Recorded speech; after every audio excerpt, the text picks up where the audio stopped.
Hi කීප දෙනෙක්ම අහන ප්‍රශ්නකට උත්තර අරගෙන තමයි අද ඇවිල්ලා ඉන්නේ. ඉතින් මම හැමදාම වීඩියෝස් කරද්දි කියනවා මේක තමයි යූස් කරන ෆවුන්ඩේෂන් එක, මේක තමයි BB ක්‍රීම් එක කියලා.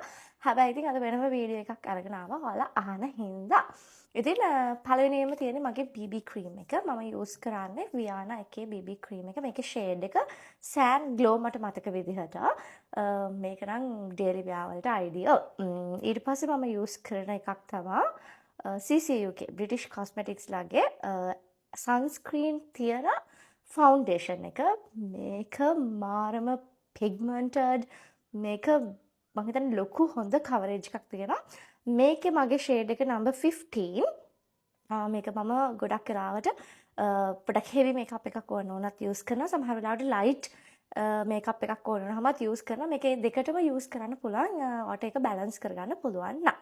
ඊට පස්සේ මම යූස් කරන තවත් ෆවුන්ඩේෂන් එකක් තමයි වියානා එකේ ස්ටික් ෆවුන්ඩේෂන් එක. මේක චුට්ටක් මගේ ෂේඩ් එකට නෙමෙයි. හැබැයි මම මික්ස් කරලා යූස් කරනවා. කන්සීල් කරන්න එහෙම සමහර වෙලාවටත් මම මේක යූස් කරනවා. මේක මට චුට්ටක් ලයිට්. ෂේඩ් එක තෝරගත්ත ඉතින් අපි හැමෝටම වැරදි වෙනවනේ. ඉතින් තවත් මම යූස් කරනවා වියානා එකේ ෆවුන්ඩේෂන් ලික්විඩ් ෆවුන්ඩේෂන් එකත්. ඒක ඉවර වෙලා තව එකක් මම ගත්තා. ඒක මම යාළුවෙක්ට දුන්නා. ඉතින් දැනට මල්ලගේ තියෙන්නේ මේ ටික තමා. ඉස්සරහට තව ඒවා try කරන්න බලාපොරොත්තු වෙනවා මත්. ඉතින් ඉස්සරහට මම අරගෙන එන්න ඉන්නවා ස්කින් කෙයාර් වීඩියෝ එකක්. කොහොමද මගේ ස්කින් එක මම මේ විදිහට තියාගන්නේ. ඒ වගේම හෙයාර් කෙයාර් වීඩියෝ එකකුත් අරන් එන්න හිතාගෙන ඉන්නවා. ඔයාලට ඕනේ නම් කමෙන්ට් එකක් දාන්න මොන වීඩියෝ එකද ඉස්සල්ලාම ඕනේ කියලා. එහෙනම් ඊට කලින් මම පෙන්නන්නම් මේත් එක්ක මම යූස් කරන පවුඩර්ස් දෙකක් තියෙනවා මල් ළඟ. ඒ දෙකත් මම ඔයාලට පෙන්නන්නම්.